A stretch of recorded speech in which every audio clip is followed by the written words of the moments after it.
Good morning. Tell me if this story sounds familiar to you. When I was running my law firm and first building my law firm, I was just doing anything to get business. And that included networking with whoever, taking on clients. I was taking a really broad range of projects and just trying to do whatever I could to figure out how to build the firm, how to get more business, how to get more clients. And so over time, and I added an assistant and I added contractors and support, but over time I started to realize I got really busy and really full in my schedule, and yet I still wasn't at the place that I wanted to be in business. And I started looking up. Good morning, welcome, so happy to see everybody. I started looking up at other people who successfully scaled their businesses, and I'm like, how do I get from here to there? And I started with this concept in my mind that the way to get from here to there was really to get more clients.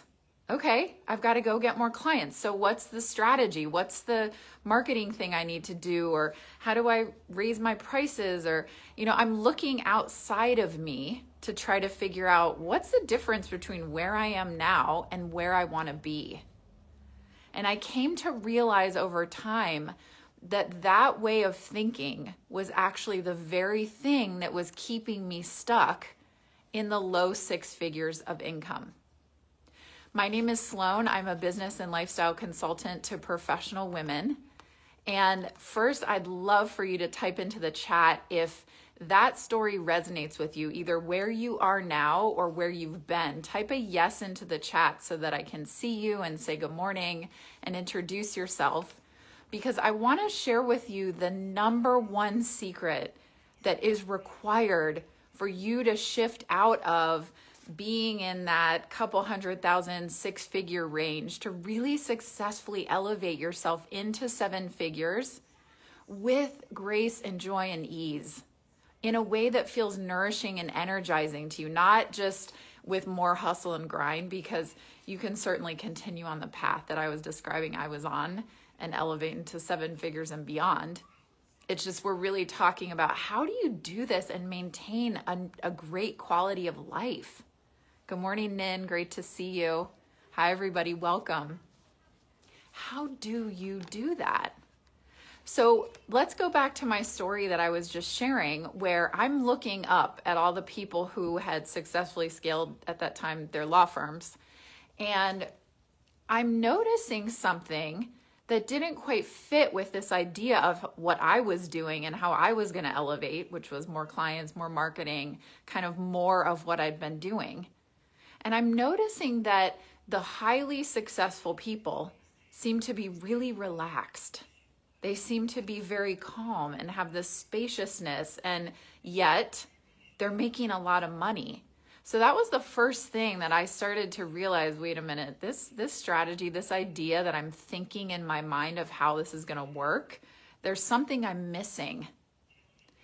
And through a process of testing and experimenting with my business and working with really high-level coaches and growing, what I came to see is that the thing that got you to here, so here being your multiple six-figure business, is actually not the thing that's going to get you there, scaling over seven figures. And in fact, some of those very things that got you, let's say, to your first level of success are the things that are going to hold you back from really elevating to the next level. So this secret that I want to share with you, and this concept, is something that it's so simple and it's going to sound so obvious, but it's the practice of it and the growth into it that really in some ways is the great life challenge in business. And I'm going to share with you some stories and some details about it. That thing is you becoming first in your mind, elevating in your mind and your heart and your body to being the CEO of your business. So let's look at the story I was sharing with you before, which is I was doing all the things, getting the clients, hustling basically, and that got me to a certain level of success. And then what I see with professional women all the time is they think that they need to keep doing those things, keep hustling, keep trying to get more clients. Okay, what's the next marketing strategy? All right, I've got to hire this person. Just hire someone and keep doing more of the same themselves and feeling the same inside, as if that's going to elevate to this next level. And it doesn't. It actually keeps you spinning around. That's when you go into feeling like, I'm doing all the things. Why is this not working? Why am I not elevating the way that I know I could be in my business? Put a heart or put a yes in the comments if you've ever experienced that sensation of feeling like I'm bumping up against a wall, but I'm not quite sure what that wall is. The wall is actually the way you see yourself, the way you're experiencing you, because the way you're experiencing you and the way you see yourself is actually just being reflected back to you in your business.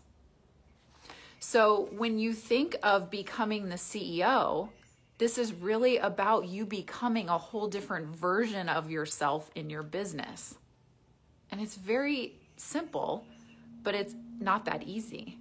For a lot of people, it can be easy. You could just decide today, you know what?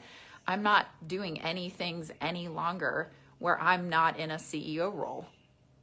Okay? And then most people need a little more work than that. So I want to share with you 3 areas that can really help you powerfully move forward in shifting yourself into being the CEO of your business. The first is the CEO. So remember, when you're looking up at the people who already have the success that you want in the way that you want it, that's really important. So when you're looking at people who are living their lives fully, they're not working 24/7, they're passionate about their work, they're making great money in their business, that CEO has space for the big picture. So I want to ask you now, how much space is in your week for you to focus on the big picture? And how honest can you be with yourself right now? How honest can you be? Because most of the time when I see women are spinning around, not having the money, not feeling involved in the purpose of their business and not experiencing pleasure in their day-to-day life, what I see is that they don't have any space. Every little crack is filled. And then you have 5 minutes off a phone call, you're back on the email, trying to do one thing, do the next thing, get it all done. The CEO, the woman who has elevated herself to CEO, not only has spaciousness throughout her day to stay in her body, to stay focused, to be in her pleasure, she also is consciously putting time in that's just for thinking. Have you ever seen Game of Thrones?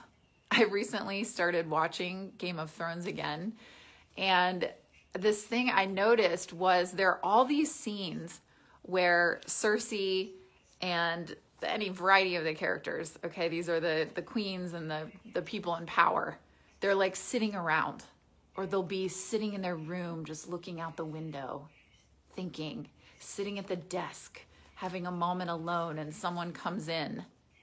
And it's the most perfect illustration for what we're talking about, because truly being the CEO of your business, you need to be having time like that, where you're just thinking.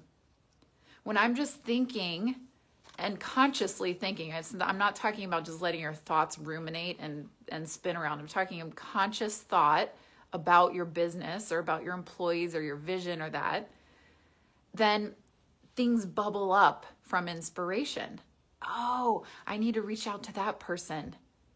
Oh my gosh, I have this new idea that's creative of what I can talk about here. Or, oh, I've got to do a live on this. There are women that need to hear about this. It's going to be great content. So how much spaciousness do you have to really be the CEO, be the visionary of your business? Requires that you have space for visioning. And you can't do that when you fill up every moment with this for the kids and this for the calls and this. So if you have questions about this, if you're watching this right now and you're like, any part of you is like, that's great, Sloan, but how do I do that? Or what's this? Where do you create that? Type a comment in the chat so I can support you. I could do that now live, or some of you I might respond later. And whether you're watching live or on the replay, it doesn't matter. I'm glad to come back here and support you with this because it is so important. If you don't find a way through, a path towards getting space to be the visionary of your business, then you're not going to make it to be scaling your business over 7 figures and have a life you love. You're not, period. This is so important. Okay, number 2 is the CEO focuses on growth.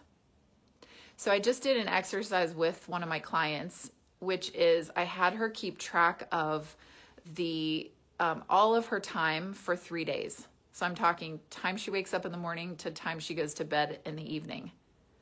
And what we saw in this exercise is that she was spending around 4 hours a week on sales and marketing, sales, having sales conversations, reaching out to people about working together. And meanwhile, she's been saying she wants to double her revenue. So this is a really simple exercise. You could do it with yourself if you'd like. I do this with almost all my clients when we first start working together. It's so illuminating because I promise you, the amount of time that you just think that you would guess that you work on sales, the true answer is probably about half of that. And so, of course, objectively, you'd look at that and you're like, all right, if someone wants to double their revenue and they're spending 4 hours a week on sales, is that the path to actually doubling your revenue? No, probably not. Probably not, okay? The CEO is focused on the growth of their business, meaning as one of the main things that the CEO does. She's thinking about how to grow. She's looking at what she's excited about. She's reaching out to people to have conversations about working together. She's involved in it. She's not just doing, oh God, I got to do this. I have to do my social media. I've got to do the next thing. All right, this is the next one. She's in it. She's excited about it. And if you don't want to get excited about sales in your business, if you don't want to find a way to make this like a great life passion that you have, why do you have a business? I'm going to tell you the truth and be really honest with you. If you don't want to be passionate about sales, maybe you should consider doing something else. I used to find in my law firm in the beginning, I was in that. I was like, I don't like sales. I was a professional woman, and professionals a lot of times have this idea of like, oh, I don't do sales because that's a dirty word, or there's this background idea that if I'm good at what I do, people should just come to me, which is obviously very archaic, maybe worked for like our grandparents' age, but that's not true currently. And so when I started to realize this idea of, oh my gosh, you don't actually have a business if you don't have sales. And I always wanted much more than a business. I had these big dreams of helping a lot of people and having a lot of success and money with it. And when I started to realize that, I kind of made this decision where I was like, you know what? Sales are the core of how I'm going to help all these people. I'm not just going to learn about it and get good at it. I'm going to fall in love with it. I'm going to just become so juiced up about sales that it's like my thing. I love it. I'll talk about it. I'll learn about it. I'm reading books about it. I took courses. I still do. Still train on it. Still rewatch my sales conversations. Not to pick at myself or like, oh, look, I messed this up. No, I'm looking at it like, all right, you know what? Her body language changed there and I didn't notice it. Mental note for next time. Okay, how can I become better and better and better? And the biggest frame of sales that I'll just drop in here for you, a little nugget, is that helped me shift everything from one of my mentors, David Nagel, is sales is not something you do to someone, it's something you do for them. And I can do a whole nother live on sales and all the things that I've learned and grown about sales. So if you're interested in that, just type something in the chat and I'll definitely do that on another upcoming live and we'll tag you. Okay? I'd love to share that with you. All right, and then number 3 for the CEO, stepping into the role of CEO or becoming the woman who is the CEO of her business is really about getting curious and being open to leading places that you don't know where you're going or how it will turn out. Think about it. The leader stands out at the edge where nobody else is and nobody else has gone, at least in her world or with her team. Okay, nobody else has actually gone to where you're going because it's your unique situation. A leader, the CEO, the visionary, she's willing to go stand out there on the edge and have the risk that she might fall down, that she might look like a fool, that she might do something that's embarrassing or doesn't look totally put together. I'll tell you, when I first started doing videos for this business, so when I sold my law firm a couple years ago and then fully transitioned into this business, which I'd been doing both for a few years, but fully transitioned into this business, I knew that I wanted to be on videos and making content like this. And I had done over 100 videos at my law firm, but they were seriously all me being like, hi, here's what an independent contractor is, and just telling information. So it was like this whole new way of being on a video I had to learn. And I'll be honest with you, the first months of doing it, it was horrible. It was embarrassing. I forced myself to post the videos, and they're still actually up on YouTube if you'd like to check it out, of videos that I knew weren't me. I knew I could do better. I knew I felt embarrassed actually posting it.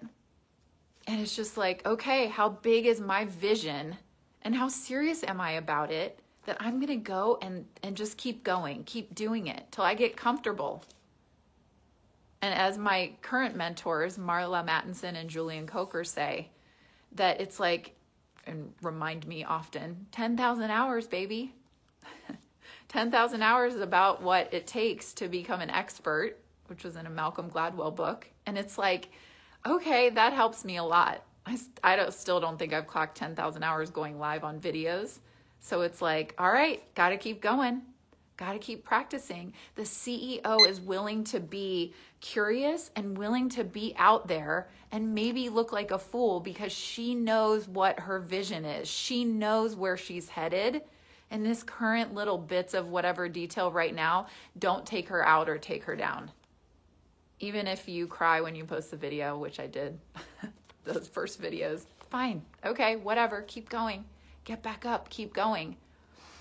But what I see happening with professional women a lot of times is they reach a level of success and have a certain persona with people. And then they're afraid to have that pierced or to have someone see under the armor or the truth of like, oh, there are some areas where she's actually a beginner still, or she doesn't know what she's doing. And if you find yourself in that, it's okay. It's natural. We all want to put our best foot forward, and you get to choose whether you're going to operate from that place and let that ego part of you lead your show and your business, or whether you're going to say, you know what? Yeah, I could sit here at a couple $100,000 and look like I have it all put together and I'm fine and this is it for me. Or I can go for it for the next level, knowing that I'm going to have to fall down. Things aren't going to be perfect because I see the bigger picture of where I'm headed. So I'm excited to hear from you. I'd love to hear your comments on this. If this resonated with you, please put a heart or an emoji or something in the chat so that we can connect and I can see that you are here with me today. If you are a professional woman with a multiple six-figure business, meaning you've gotten your business over $100,000 in revenue, I'd love to invite you to join me. I have a private Facebook group called Business Reimagined. And it is a very highly curated group of women who are all professional services, growth-minded, and we're together really focused on elevating in profit, purpose, and pleasure. So I would love to have you join. If you do come over to Business Reimagined, we'll post a link in the comments. We require that you answer the questions. So please do answer those if you take the time to come over, because otherwise we don't let anyone in who hasn't, just to make sure that we're all a good fit. I'm so excited to have this conversation with you today. I know your time is precious and valuable, and I really appreciate you being here with me, and I look forward to connecting soon. Have a great day.